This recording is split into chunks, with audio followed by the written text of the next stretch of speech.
So this one popped up on Discord, and I thought it was really cool because when you often think of command and control schemes, you don't often think of it in the context of a game, but you also don't often think of it in the context of an RTS game. And on top of that, what makes it better is it's in the context of Command and Conquer. So Command and Conquer Generals went end of life a while ago.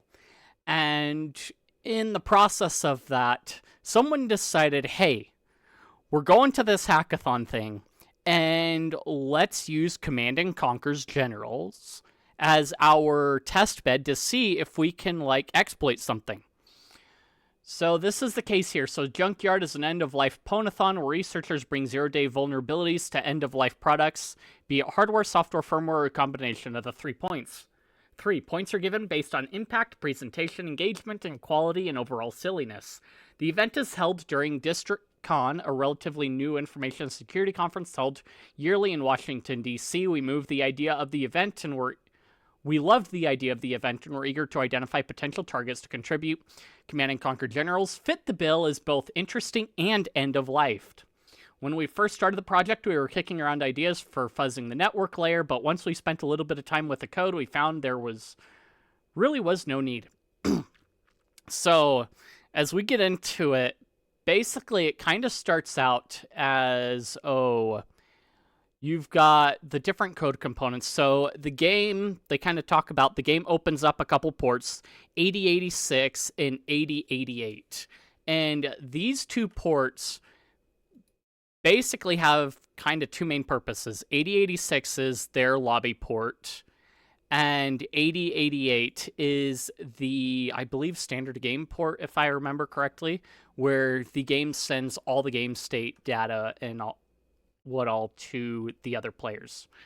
For game packets use of synchronized state, trigger actions, and other combat activities, a separate port is opened once the game begins in port 8088. So yeah. One thing of note is the reason why this is so interesting is the fact that Command & Conquer's Generals is in a state to where it's just a peer-to-peer game. So the multiplayer runs peer-to-peer, and there are no longer EA's central servers to manage everything. So this means that the impact can be, because of the way that you have to do the networking, running probably things like Game Ranger and a couple other third-party systems, you, in essence, minimize the impact of a central body finding it. But in this case, the researchers decided, hey, let's look at the game, and they did a phenomenal job going through it. So they pull apart the packet, the payload that the game sends over. So you've got a couple. As you start the game, they send in different packets than the packets you're going to get in the lobby, but you end up with a couple different structures. Let's see. Yeah. It's pretty similar if I remember correctly. And then, data length, first data, second data. What they found is the files or payloads that you can send over the game regularly are quite small. If you want to send something over, the game actually has support for fragmenting files. So if you wanted to send a larger payload, you could do that by fragmenting the file into multiple different packets. Oh, I'm doing that thing again. Thanks, guys. You make me so... Anyway, let's see. So it doesn't randomize the address space. Now, keep in mind, Command & Conquer Generals is running on a 32-bit architecture. So the game runs in 32-bit mode, and many of the libraries used are not randomized with ASLR.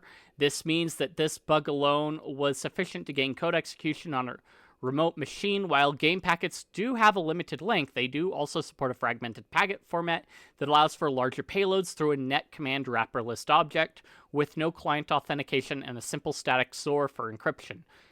We were able to make a static payload that could exploit any game peer. So you can run code remotely, and what they end up doing coming down is they build a payload, and they end up infecting a DLL in the process. So let's see. So here, our Python harness could craft payloads with shellcode to run arbitrary commands or load libraries from a given path. By being careful with our initial null-less ROP chain, we are able to avoid corrupting too much of the stack, and our exploit restores the stack to an earlier frame without missing a beat. So the problem you run into, like any multiplayer game, is desync. If you're sending these huge packets over and the game is processing your extra payload packets, you have to have a way to resync up with the rest of the game without it being noticed to the rest of the players. And then you can do things like run Notepad in the background because you are trying to run extra code that they are not seeing while they are playing their game. Again, you're turning Command and Conquer into your command and control for everybody else in your game and anybody else that you meet. So the stack overflow was not the only exploitable issue we encountered. That same network command handler net packet read file message did not properly constrain files that were sent from a peer. Files of arbitrary extensions were accepted as well as the file paths outside of the original game directory. Simply sending a properly named DLL file was sufficient to ensure remote code execution the next time the game was started. So we can run... The game wasn't sandboxing itself or keeping itself constrained to just the game directory. But in a lot of ways, keeping everything in the game directory and sending payloads to the game directory alone does make it a lot less noticeable. If you're pulling or adding files and pulling files from other places on the system, it may be a little bit more noticeable, especially if it's outside of the general game's directories of the game scope. And then they note a out of bounds write, so you can overload buffers or packets and basically get outside of the allocated space that you might put in a header and go and get data that you're not supposed to get from there. So they built a worm with it, obviously, because who wouldn't? So once we had reliable remote code execution vulnerabilities developed, we turned our attention to the payload. Because of the nature of peer-to-peer multiplayer gaming, the ability for an infected player to further spread the infection to all other players, both in the present game and future games, was an appealing one. Building a worm is relatively straightforward. Once you infected a single user, the overall flow for infection is summarized by the following diagram. So the attacker has his stuff. He sends the read file over, and everything else, you get the infected debug help.dll. What I find interesting about the situation is you can put arbitrary DLLs in a working directory for a game that you're running, and it will prefer those over the system ones in a lot of cases. And I remember multiple different cases where I would be trying to run Windows games and even Linux games in a lot of cases. I would download the library, find the library, download the library, put it into the working directory of the game, and then I'd be able to spin it up. Because at one point I was missing that library, but now it's in the working directory and the game can see that. And so it's like, okay, cool, I've got what I need. In this kind of frame, you can inject your payload into the game directory as either an update or what have you, and infect other systems that way. So, dig into the details. So the delivery, let's see, they go over the peer-to-peer lobby parts. We leverage the read file message file write vulnerability to drop a DLL to disk containing the warping capabilities and command and control functionality for continued abuse. So this is how you can use command and conquer to command and conquer someone else's computer, is getting into the start of it.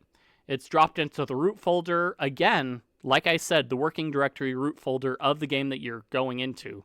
It loads the debug help from the local path. The payload is written as a standard Windows DLL that executes on process attach. You kind of see the same deal with INI files as well, is you can often configure a lot of games with an INI file in the local directory and do different configurations that the developers generally don't open to everybody because of that. So you add arbitrary or different values to various environment, variables or settings, and all of a sudden you can optimize your game in the same way, in the same way you can do remote code shenanigans as well. So once the worm is installed for persistence and loaded into the currently running game, we begin setup of hooks and listen for magic packets. Because Command & Conquer Generals was written in the early 2000s, it relies on some of the older socket APIs available in Windows. We opted to install import address table hooks in the APIs, intercepted all calls to receive from, which was used to process incoming packets. If you're not familiar with how this works, you can read more about IAT there. So they wanted to support magic packets from remote systems and magic chat messages. So in essence, what they go into is the way that they set their headers. An infected system would intercept the packets before the game could process them, and it would process that if it were the right packet and had the right headers before it passed it on to the game. And then it would process it before it hit the game, and then if the game got the packets on an uninfected system, it would not process it and they wouldn't get anything back. So you can see that they've got their magic header right here, and they have the really cool value here. The magic packet bytes is dead fored. Immediately follow the type tag, which we then process as an infector packet. Key to a worm is the ability to automatically spread itself. To do this, we need to perform a few actions. Who's in the game? Who's infected already? Get the IP addresses, send the payload to the uninfected ones. So the way the game runs, it was pretty easy to get the username and IP address because of the peer-to-peer nature of who was in the game. Getting who was infected was a little bit trickier. So using these special packets, they could send a request of, hey, who's infected already? So when this packet gets sent to an infected machine, or to an infected instance rather, it would respond with, hey, I'm already infected, don't worry about me. Whereas everybody else would stay silent because the game doesn't process these particular packets because they're the wrong format. It would basically drop it. And so from there, the Command & Conquer system would know what ones to send the payloads to in order to infect those as well. So what they end up with is you've got your infector command and your infector action. They note here the infector command is used to execute arbitrary operating system commands. It was mostly set up for testing, but it's common for any self-respecting worm to feature this ability, so we decided to leave it. The infector action allows for manipulation of the internal game and engines. Command & Conquer Generals uses a rudimentary scripting engine for use by bots and in-game actions. The game engine implements this under a scripting engine, and you can find massive switch statement with all supported script actions there. Within our worm, since there's no ASLR, we can invoke the executing functions by address. The following demonstrates how to force a player to sell everything. So they've got their whole script function here to run. Does that link to? Yeah, that links to that one. So we can see it in action right here. So everything gets sold and done. No action from the system itself. So again, comes in, everything gets sold out, and it's gone. No action, nothing done. So then we get... So after that, they contacted EA, and they submitted for the CVEs to them. And what is it? They declined on the basis that they do not issue CVEs for legacy titles. They escalated the conversation to MITRE, and they're currently in the process of obtaining the CVEs for the bugs, and then they said they would update. So then they reached out to the maintainers of the community fork of the game, because again, the game is legacy, but EA did actually push out the general's game code to be open source. So they coordinated with the developers.